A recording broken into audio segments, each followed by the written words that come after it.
ایک کتاب چند صفحے۔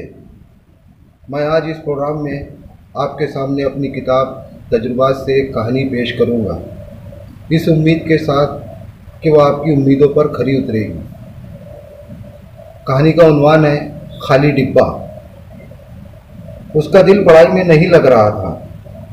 وہ کبھی کوئی کتاب کھولتا، کبھی کوئی کاپی، تو کبھی کچھ اور کرتا، مگر لاکھ کوشش کرنے کے باوجود وہ خود کو پڑھائی کے لیے تیار نہیں کر پایا۔ ایسا آج پہلی بار نہیں ہوا تھا، بلکہ پچھلے کئی دنوں سے ایسا ہی ہو رہا تھا۔ آخر کار اپنی اور کتاب کی جنگ میں وہ ہار گیا۔ انہیں ایک طرف کنارے رکھ کر وہ باہر نکل پڑا۔ جیسے ہی اس نے دروازہ کھولا، امی کی آواز آئی، بیٹا کہاں جا رہا ہے؟ رات ہو گئی ہے۔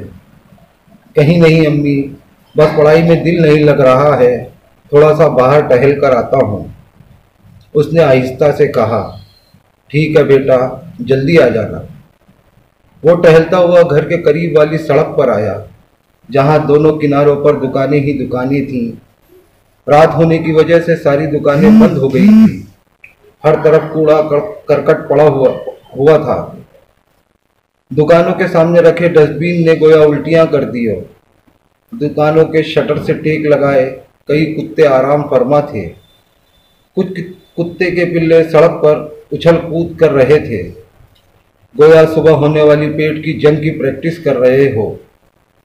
جیسے ہی ٹہلتا ہوا وہ ان کے قریب پہنچا، ایک کتے کا پلہ بھونکتا ہوا اس کے پاس آیا۔ وہ خاموشی سے اپنی جگہ کھڑا ہو گیا۔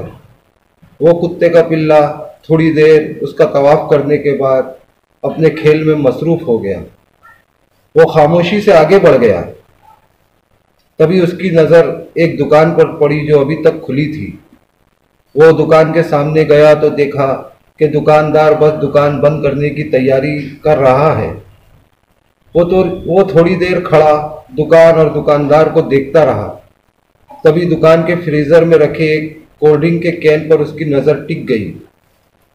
اس نیلے کین پر پانی کی چند قطرے ایسے لگ رہے تھے جیسے پھول پر شبنم ہو۔ وہ اس خوبصورت منظر سے خود کو بہلاتا رہا۔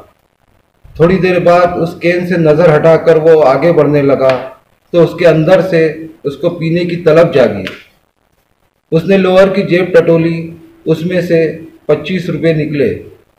اس نے وہ پیسے دکاندار کو دیے اور کین لے کر آگے بڑھ گیا۔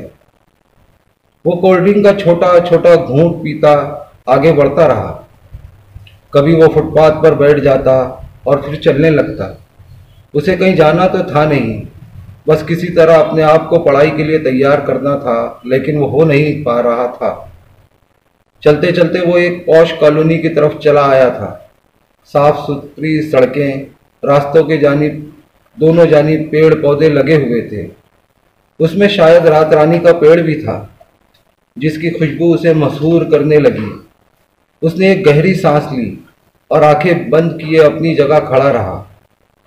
تھوڑی دیر اسی طرح کھڑا رہنے کے بعد اس نے آنکھیں کھولی اور کولڈ ڈرنک کا ایک بڑا گھونٹ پیا۔ کولڈ ڈرنک کا کین اب خالی ہو چکا تھا۔ اس نے بچی ہوئی 2-3 بوندوں کو بھی خالی کیا اور کین کو ایک جانب پھینک دیا۔ تبھی اسے خیال آیا کہ اتنی صاف ستھری سڑک پر اسے پھینکنا مناسب نہیں، اس لیے اسے اٹھانے کے لیے وہ بڑھا، مگر پھر اس نے پیر سے فٹ بال کی طرح آگے بڑھایا، مگر اس خالی ڈبے کے شور سے ارد گرد آرام کر رہے کتوں کی نیند میں خلل پڑا۔ وہ اٹھ کر بھونکنے لگے۔ اسے بھی احساس ہو گیا کہ اس شور سے کتوں کے ساتھ ساتھ یہاں رہنے والے لوگوں کی نیند بھی خراب ہو سکتی ہے۔ اس لیے اس نے کین کو اٹھایا اور ہاتھوں میں لیے آہستہ آہستہ آگے بڑھتا رہا۔ پھولوں کی خوشبو نے اسے جو تھوڑا بہت آرام پہنچایا تھا، کین اور کتوں کے شور نے وہ بھی غائب کر دیا۔ وہ پھر اسی طرح بے چین آگے بڑھتا رہا۔ تبھی اسے ایک ڈسٹ بن نظر آیا۔ اس نے کولڈ ڈرنک کا خالی کین اس ڈسٹ بن میں پھینکا۔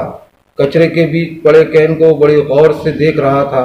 اچانک اس کے چہرے کا رنگ بدل گیا اور اس کے ذہن میں اس کولڈ ڈرنک کے کین کا فریزر سے لے کر ڈسٹ بن تک کا سارا سفر گھوم گیا۔